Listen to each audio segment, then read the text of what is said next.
दो बैलों की कथा। जानवरों में गधा सबसे बुद्धिहीन समझा जाता है। हम जब किसी आदमी को पहले दर्जे का बेवकूफ कहना चाहते हैं तो उसे गधा कहते हैं। गधा सचमुच बेवकूफ है या उसके सीधेपन, उसकी निरापद सहिष्णुता ने उसे यह पदवी दे दी है, इसका निश्चय नहीं किया जा सकता। गायें सींग मारती हैं, ब्याही हुई गाय तो अनायास ही सिंहनी का रूप धारण कर लेती हैं। कुत्ता भी बहुत गरीब जानवर है, लेकिन कभी कभी उसे भी क्रोध आ ही जाता है। लेकिन गधे को कभी क्रोध करते नहीं सुना, न देखा। जितना चाहे उस गरीब को मारो, चाहे जैसी खराब सड़ी हुई घास सामने डाल दो, उसके चेहरे पर कभी असंतोष की छाया भी न दिखाई देगी।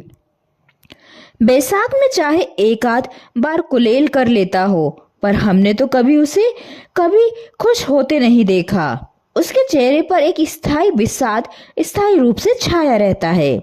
सुख दुख हानि लाभ किसी दशा में भी बदलते नहीं देखा।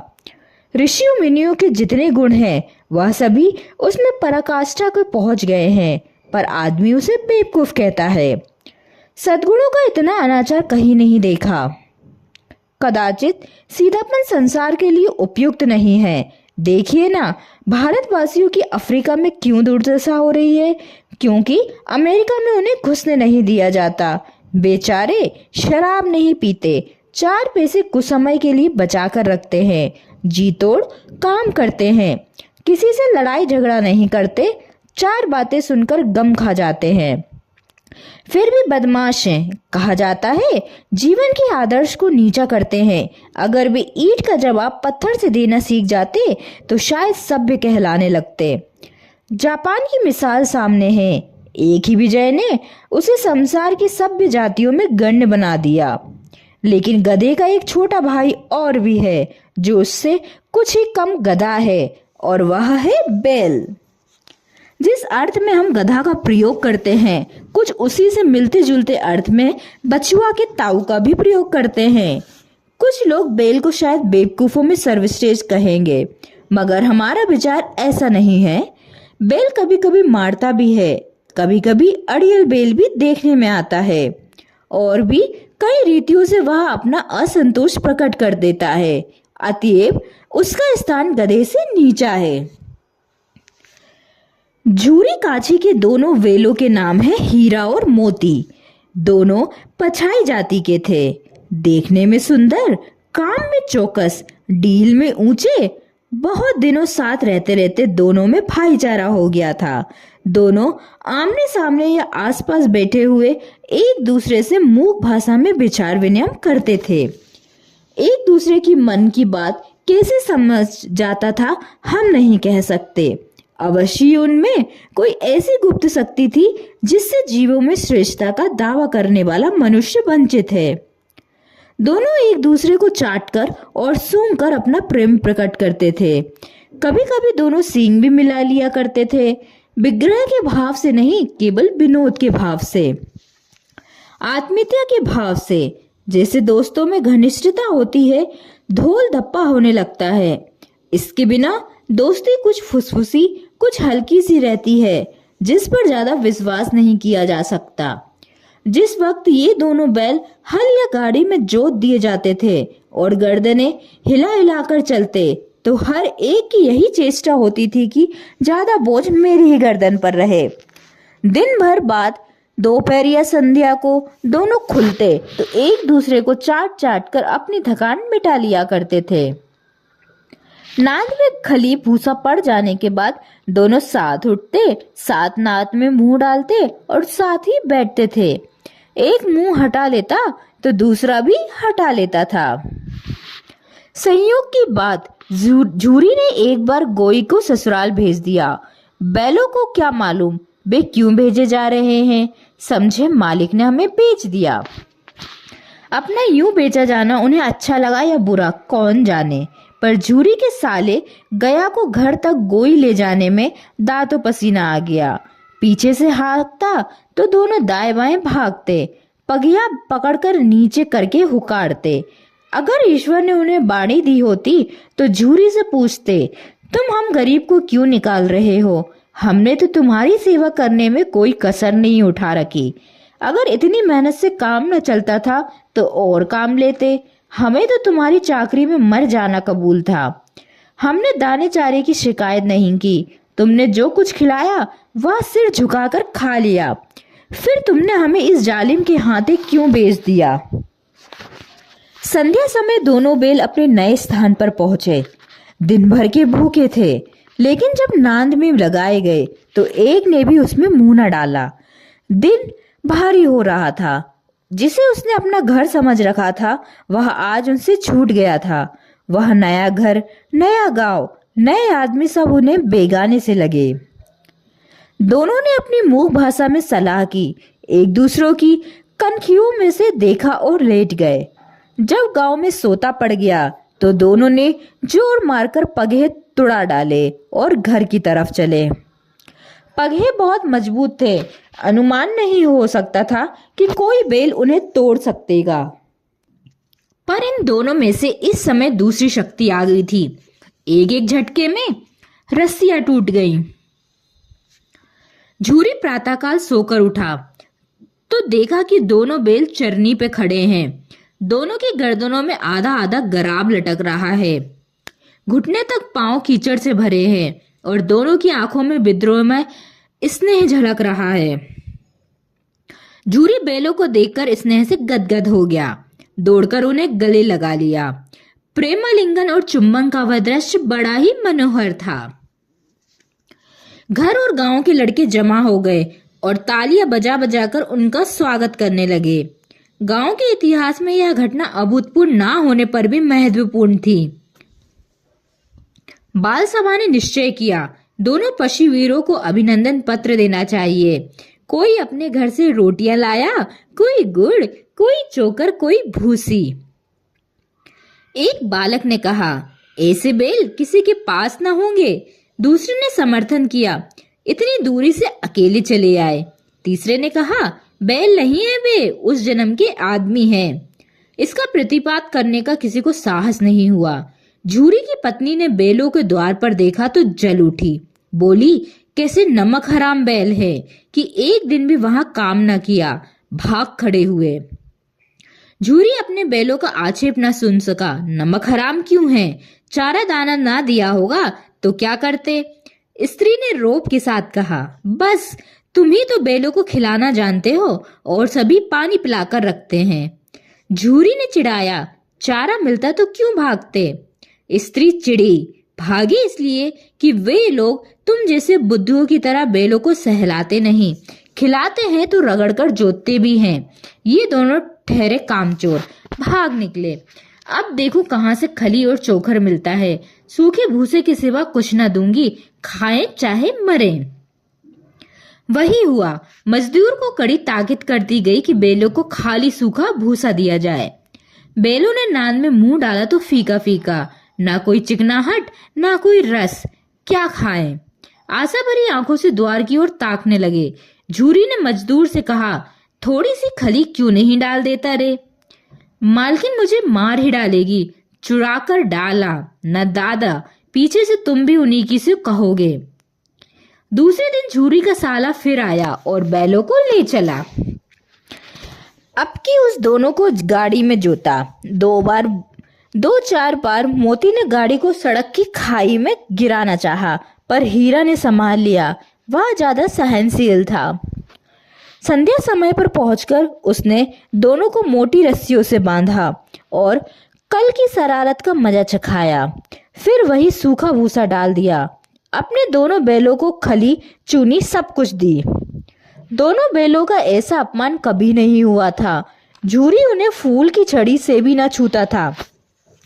उसकी टिटकर पर दोनों उड़ने लगते थे। यहाँ पर मार पड़ी। आहत सम्मान की व्यथा तो थी ही, उस पर मिला सूखा भूसा। नान की तरफ आंख तक नहीं उठाई। दूसरे दिन गया ने बैलों को हल में जोता, पर इन दोनों ने जैसे पांव उठाने की कसम खा ली थी। वह मारते मारते थक गया, पर दोनों ने पांव न उठाया। एक बार जब निर्दयी ने हीरा के नाक में खूब डंडे जमाए तो मोती का गुस्सा काबू से बाहर हो गया। हल लेकर भागा। हल, रस्सी, जुआ सब टूट टाट कर बराबर हो गया। गले में बड़ी बड़ी रस्सियां ना होती तो दोनों पकड़ाई में ना आते। हीरा ने मूक भाषा में कहा, भागना व्यर्थ है। मोती ने उसी भाषा में उत्तर दिया, तुम्हारी तो इसने जान ही ले ली थी, अब की बार मार पड़ेगी। पढ़ने दो, बैल का जन्म लिया है तो मार से कहां तक बचेंगे। गया दो आदमियों के साथ दौड़ा आ रहा है, दोनों के हाथ में लाठियां हैं। मोती बोला, कहो तो दिखा दूं कुछ मजा, मैं भी लाठी लेकर आ रहा है। हीरा ने समझाया, नहीं भाई, खड़े हो जाओ, मुझे मारेगा तो मैं एक दो को गिरा दूंगा, नहीं हमारी जाति का यह धर्म नहीं। मोती दिल में ऐंठ कर रह गया। गया आ पहुंचा और दोनों को पकड़कर ले चला। कुशल हुई कि इस वक्त मारपीट ना की, नहीं मोती भी पलट पड़ता। उसके तेवर देखकर सहम गया और उसके सहायक समझ गए कि इस वक्त टाला जाना ही मसलहत है। आज दोनों के सामने फिर वही सूखा फूसा लाया गया। दोनों चुपचाप खड़े रहे। घर के लोग भोजन करने लगे। उसी वक्त एक छोटी सी लड़की 2 रोटियां लेकर निकली और दोनों के मुंह में देकर चली गई। उस एक रोटी से इनकी भूख तो क्या शांत होती, पर दोनों के हृदय को मानो भोजन मिल गया। यहाँ भी किसी सज्जन का वास है। लड़की भैरव की थी, उसकी माँ मर चुकी थी, सौतेली माँ उसे मारती थी, इसलिए इन बैलों से उसे एक प्रकार की आत्महत्या हो गई थी। दोनों दिन भर जोते जाते, डंडे खाते, शाम को थान पर बांध दिए जाते और रात को वही बालिका उन्हें 2 रोटी खिला जाती। प्रेम के इस प्रसाद की यह बरकत थी कि 2-2 गाल सूखा भूसा खाकर भी दोनों दुर्बल ना होते थे, मगर दोनों की आंखों में रोम रोम में विद्रोह भरा हुआ था। एक दिन मोती ने मूक भाषा में कहा, अब तो सहा नहीं जाता हीरा, क्या करना चाहते हो? एक हाथ को सींगों पर उठाकर फेंक दूंगा, लेकिन जानते हो वह प्यारी लड़की जो हमें रोटियां खिलाती है उसी की लड़की है जो इस घर का मालिक है। यह बेचारी अनाथ हो जाएगी। तो मालकिन को ना फेंक दूं, वही तो उस लड़की को मारती है। लेकिन औरत जात पर सींग चलाना मना है, वह भूले जाते हो। तुम तो किसी तरह निकलने ही नहीं देते, तो आओ आज तुड़ाकर भाग चले। हाँ, मैं ये स्वीकार करता हूँ, लेकिन इतनी मोटी रस्सी टूटेगी कैसे? इसका उपाय है। पहले रस्सी को थोड़ा सा चबा लो, फिर एक झटके में टूट जाती है। रात को जब बालिका रोटी खिलाकर चली गई तो दोनों रस्सियां चबाने लगे। मोटी रस्सी मुंह में ना जाती थी, बेचारे बार बार जोर लगाकर रह जाते। सहसा घर का द्वार खुला और वही लड़की निकली। दोनों सिर झुराकर उसका हाथ चाटने लगे। दोनों की पूंछें खड़ी हो गईं। उसने उनके माथे सहलाए और बोली, खोले देती हूँ, चुपके से भाग जाओ, नहीं यहाँ के लोग मार डालेंगे। आज घर में सलाह हो रही है कि इनकी नाकों में थनाथ डाल दी जाए। उसने गराब खोल दिया, पर दोनों चुपचाप खड़े रहे। मोती ने अपनी भाषा में पूछा, अब चलते क्यों नहीं? हीरा ने कहा, चले तो, लेकिन कल इस अनाथ पर आफत आएगी, सब इसी पर संदेह करेंगे। सहसा बालिका चिल्लाई, दोनों फूफा वाले बैग भागे जा रहे हैं, और दादा दोनों बैल भागे जा रहे हैं, जल्दी दौड़ो। गया हड़बड़ाकर भीतर से निकला और बैलों को पकड़ने चला। वह दोनों भागे। गया ने पीछा किया, वह और भी तेज हुए। गया ने शोर मचाया, फिर गांव के कुछ आदमियों को साथ लेने के लिए लौटा। दोनों मित्रों को भागने का मौका मिल गया, सीधे दौड़ते चले गए, यहाँ तक कि मार्ग का ज्ञान ना रहा। जिस परिचित मार्ग से आए थे उसका यहाँ पता न था। नए नए गांव मिलने लगे। तब दोनों एक खेत के किनारे खड़े होकर सोचने लगे, अब क्या करना चाहिए। हीरा ने कहा, मालूम होता है राह भूल गए, तुम भी तो बेतहासा भागे, वही उसे मार गिराना था। उसे मार गिराते तो दुनिया क्या कहती, वह अपना धर्म छोड़ दे, लेकिन हमें अपना धर्म क्यों छोड़े। दोनों भूख से व्याकुल हो रहे थे। खेत में मटर खड़ी थी, चरने लगे, रह रहकर आहट ले लेते थे, कोई आता तो नहीं। जब पेट भर गया, दोनों ने आजादी का अनुभव किया तो मस्त होकर उछलने कूदने लगे। पहले दोनों ने डकार ली, फिर सींग मिलाए और एक दूसरे को ठेलने लगे। मोती ने हीरा को कई कदम पीछे हटा दिया, यहाँ तक कि वह खाई में गिर गया।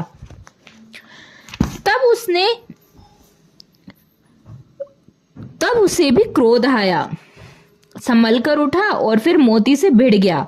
मोती ने देखा खेल खेल में झगड़ा हुआ चाहता है तो किनारे हट जाए। अरे वाह वाह, क्या कोई सांड डोकता हुआ चला आ रहा है। हाँ, सांड ही है। वह सामने आ पहुंचा। दोनों मित्र बगले झांक रहे हैं। सांड पूरा हाथी है, उससे भिड़ना जान से हाथ धोना है। लेकिन ना भिड़े तो जान भी नहीं बचती नजर आ रही। इन्हीं की तरफ आ रहा है। कितनी भयंकर सूरत है। मोती ने बूक भाषा में कहा, बुरे फंसे, जान कैसे बचेगी, कोई उपाय सोचो। हीरा ने चिंतित स्वर में कहा, अपने घमंड में भूला हुआ है, आरजू बिंतु ना सुनेगा। भाग क्यों ना चलें? भागना कायरता है तो फिर यहीं मरेंगे। बंदा तो 9-2-11 होता है और जो दौड़ाए, तो फिर कोई उपाय सोचो जल्दी। उपाय यही है कि उस पर दोनों जने एक साथ चोट करें। मैं आगे से रगेदता हूँ, तुम पीछे से रगेदो। दोहरी मार पड़ेगी तो भाग खड़ा होगा। जो ही मेरी और झपटे तुम बगल से उसके पेट में सींग घुसेड़ देना। जान जोखिम है, पर दूसरा उपाय नहीं है। दोनों मित्र जान हथेलियों पर लेकर लपके। सांड को कभी संगठित शत्रुओं से लड़ने का तजुर्बा ना था। वह तो शत्रु से मल्ल युद्ध करने का आदी था। जो ही हीरा पर झपटा, मोती ने पीछे से दौड़ाया। सांड उसकी तरफ मिड़ा तो हीरा ने रगेदा। सांड चाहता था कि एक एक करके दोनों को गिरा ले, पर ये दोनों उस्ताद थे, उसे यह अवसर न देते थे। एक बार सांड झल्लाकर हीरा का अंत कर देने के लिए चला कि मोती ने बगल से आकर उसके पेट में सींग भोंक दिया। सांड क्रोध में आकर पीछे फिरा तो हीरा ने दूसरे पहलू में सींग भोंक दिया। सांड क्रोध में आकर पीछे फिरा तो हीरा ने दूसरे पहलू में फिर सींग चुबो दिया। आखिर बेचारा जख्मी होकर भागा और दोनों ने दूर तक पीछा किया, यहाँ तक कि सांड बेदम होके गिर गया। अब दोनों ने उसे छोड़ दिया। दोनों मित्र विजय के नशे में झूमते चले जा रहे थे। मोती ने अपने सांकेतिक भाषा में कहा, मेरा जी चाहता कि बच्चा को मार ही डालूं। हीरा ने तिरस्कार किया, गिरे हुए बैरी पर सींग नहीं चलाना चाहिए। यह सब ढोंग है। बेरी को ऐसा मारना चाहिए कि फिर ना उठे। अब कैसे पहुंचेंगे यह सोचो, पहले कुछ खा लो तब सोचे। सामने मटर का खेत था ही। मोती उसमें घुस गया। हीरा मना करता रहा, पर उसने एक ना सुनी। अभी 2-4 ही ग्रास खाए थे कि 2 आदमी लाठियां लेके दौड़ पड़े और दोनों मित्रों को घेर लिया। हीरा मेड़ पर था, निकल गया। मोती सींचे हुए खेत में था। उसके खुर कीचड़ में धंसने लगे, भाग ना सका, पकड़ लिया गया। हीरा ने देखा संगी संकट में है, लौट पड़ा। फंसेंगे तो दोनों फंसेंगे। रखवालों ने भी उसे पकड़ लिया। प्रातःकाल दोनों मित्र काजी हाउस में बंद कर दिए गए। दोनों मित्रों को जीवन में पहली बार ऐसा सांप का पड़ा कि सारा दिन बीत गया और खाने को एक तिनका भी ना मिला। समझ में ही ना आता था यह कैसा स्वामी है। इससे तो गया फिर भी अच्छा था। वहां कहीं भैंसें थी, कहीं बकरियां थी, कहीं घोड़े, कहीं गधे, पर किसी के सामने चारा ना था। सब जमीन पर मुर्दों की तरह पड़े थे। कहीं तो इतने कमजोर हो गए थे कि खड़े भी ना हो सकते थे। सारा दिन दोनों मित्र फाटक की ओर टकटकी लगाए ताकते रहे, पर कोई चारा लेकर आता ना दिखाई दिया। तब दोनों ने दीवार की नमकीन मिट्टी चाटनी शुरू की, पर इससे क्या तृप्ति होगी। रात को भी कुछ भोजन ना मिला तो हीरा के दिल में विद्रोह की ज्वाला दहक उठी। मोती से बोला, अब तो नहा नहीं जाता मोती। मोती ने सर लटकाए हुए जवाब दिया, मुझे तो मालूम होता है प्राण निकल रहे हैं। इतनी जल्दी हिम्मत ना हारो भाई, यहाँ से भागने का कोई उपाय निकालना चाहिए। आओ दीवार तोड़े। मुझसे तो अब कुछ ना होगा। बस इसी बूते पर अकड़ते थे, सारी अकड़ निकल गई। बाड़े की दीवार कच्ची थी, हीरा मजबूत तो था ही। अपने नुकीली सींग दीवार में गड़ा दी और जोर मारा तो मिट्टी का एक चप्पड़ निकल आया। फिर तो उसका साहस बढ़ा। उसने दौड़ दौड़ कर दीवारों पर चोटें की और हर चोट में थोड़ी थोड़ी मिट्टी गिराने लगा। उसी समय काजी हाउस का चौकीदार लालटेन लेकर जानवरों की हाजिरी लेने आ गया। हीरा का यह उजड़पन देखकर उसने उसे कई डंडे रसीद दिए और मोटी रस्सी से बांध दिया। मोती ने पड़े पड़े कहा, आखिर मार खाई, क्या मिला? अपने बूते पर जोर तो मार लिया। ऐसा जोर मारना किस काम का है कि और बंधन में पड़ जाए। जोर तो मारता ही जाऊंगा, चाहे कितने बंधन पड़ते जाए, जान से हाथ धोना पड़े, कुछ परवाह नहीं। यूं भी तो मरना ही है। सोचो, दीवार खुद जाती तो कितनी जानें बच जाती। इतने भाई यहाँ बंद हैं, किसी की देह में जान नहीं है। 2-4 दिन और यही हाल रहा तो सब मर जाएंगे। हाँ, यह तो बात है। अच्छा तो लो, फिर मैं भी जोर लगाता हूँ। हाँ, यह तो बात है। अच्छा तो लो। मोती ने भी दीवार में उसी जगह सींग मारा। थोड़ी सी मिट्टी गिरी और हिम्मत बढ़ी। फिर तो वह दीवार में सींग लगाकर इस तरह जोर करने लगा मानो किसी द्वंद्वी से लड़ रहा है।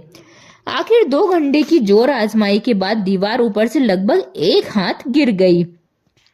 उसने दूनी शक्ति से धक्का मारा तो आधी दीवार गिर पड़ी। दीवार का गिरना था कि अधमरे से पड़े हुए सभी जानवर चेत उठे। तीनों घोड़ियां सरपट भाग निकली, फिर बकरियां निकली, इसके बाद भैंसें भी खिसक गईं। पर गधे अभी तक जो के तो खड़े थे। हीरा ने पूछा, तुम क्यों नहीं भाग जाते?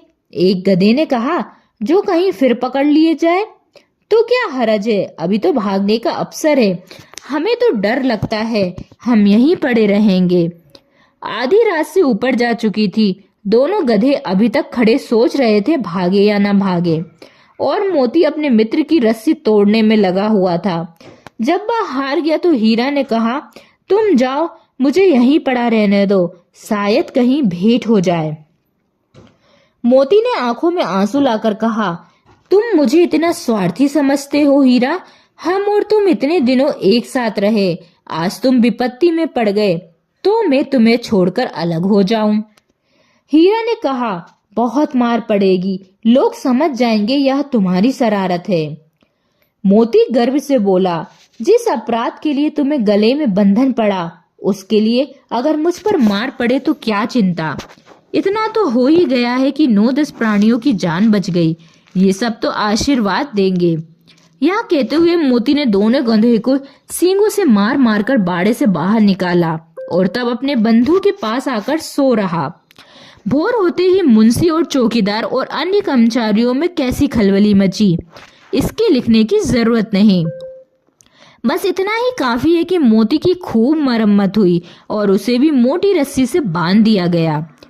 1 सप्ताह तक दोनों मित्र वहां बंधे पड़े रहे। किसी ने चारे का एक तृण भी न डाला। हाँ, एक बार पानी दिखा दिया जाता था, यही उनका आधार था। दोनों इतने दुर्बल हो गए कि उठा तक ना जाता था। ठठरियां निकल आई थी। एक दिन बाड़े के सामने डुग्गी बजन लगी और दोपहर होते होते वहां 50-60 आदमी जमा हो गए।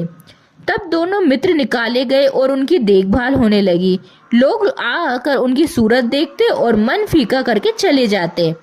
ऐसे मृतक बेलों को कौन खरीदेगा। सहसा एक दड़ियल आदमी जिसकी आंखें लाल थी और मुद्रा अत्यंत कठोर आया और दोनों मित्रों के कूले में उंगली गोदकर मुंशी जी से बात करने लगा। उसका चेहरा देखकर अंतर्ज्ञान से दोनों मित्रों के दिल कांप उठे। वह कौन है, उन्हें क्यों टटोल रहा है, इस विषय में उन्हें कोई संदेह ना हुआ। दोनों ने एक दूसरे को भीत नेत्रों से देखा और सिर झुका लिया। हीरा ने कहा, गया के घर से नाहक भागे, अब जान न बचेगी। मोती ने आज श्रद्धा भाव से उत्तर दिया, कहते हैं भगवान सबके ऊपर दया करते हैं, इन्हें हमारे ऊपर क्यों दया नहीं आती। भगवान के लिए हमारा मरना जीना दोनों बराबर हैं। चलो अच्छा ही है, कुछ दिन उसके पास तो रहेंगे।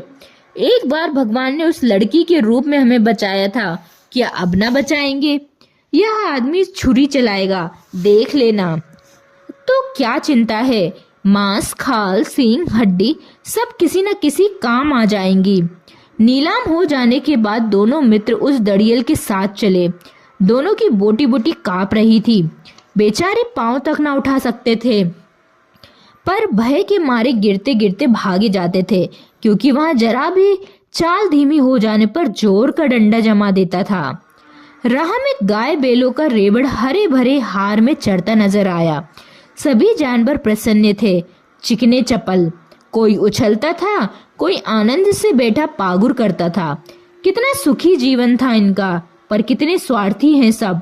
किसी को चिंता नहीं कि उनके दो भाई बधिक के हाथ पड़े कैसे दुखी हैं।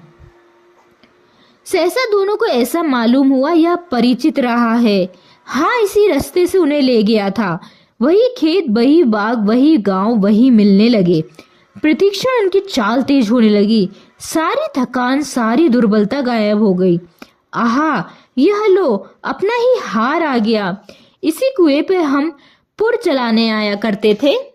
हाँ, यही कुआं है। मोती ने कहा, हमारा घर नगीच आ गया। हीरा बोला, भगवान की दया है, मैं तो अब घर भागता हूँ। यह जाने देगा, इसे मार गिराता हूँ। नहीं नहीं, दौड़कर थान पर ले चलो, वहां से हम आगे न जाएंगे। दोनों उन्मत्त होकर बछड़ों की भांति कुलेले करते हुए घर की ओर दौड़े। वह हमारा थान है। दोनों दौड़कर अपने थान पर आए और खड़े हो गए। दड़ियल भी पीछे पीछे दौड़ा चला आता था। झूरी द्वार पर बैठा धूप खा रहा था। बैलों को देखते ही दौड़ा और उन्हें बारी बारी से गले लगाने लगा। मित्रों की आंखों से आनंद के आंसू बहने लगे। एक झूरी का हाथ चाट रहा था। दड़ियल ने जाकर बैलों की रस्सियां पकड़ी। झूरी ने कहा, मेरे बैल हैं? तुम्हारे बैल कैसे? मैं मवेशी खाने से नीलाम लिए आता हूँ। मैं तो समझता हूँ चुराए लिए लाते हो। चुपके से चले जाओ। मेरे बैल है, मैं बेचूंगा तो बिकेंगे। किसी को मेरे बैल नीलाम करने का क्या अख्तियार है? जाकर थाने में रपट कर दूंगा। मेरे बैल हैं, इसका सबूत यह है कि ये मेरे द्वार पर खड़े हैं। दड़ियल झल्लाकर बैलों की जबरदस्ती पकड़ ले जाने के लिए बढ़ा। उसी वक्त मोती ने सींग चलाया। दड़ियल पीछे हटा। मोती ने पीछा किया। दड़ियल भागा। मोती पीछे दौड़ा। गांव के बाहर निकल जाने पर वहां रुका, पर खड़ा दड़ियल रास्ता देख रहा था। दड़ियल दूर खड़ा धमकियां दे रहा था, गालियां निकाल रहा था, पत्थर फेंक रहा था, और मोती विजयी शूर की भांति उसका रास्ता रोके खड़ा था। गांव के लोग तमाशा देखते थे और हंसते थे।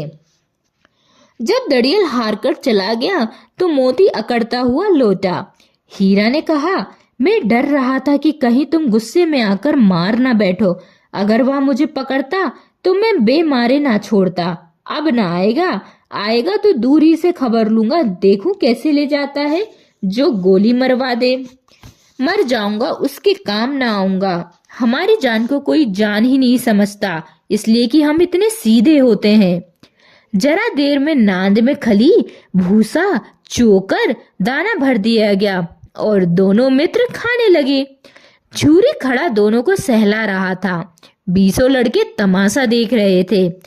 सारे गांव में उछासा मालूम होता था। उसी समय मालकिन ने आकर दोनों के माथे चूम लिए।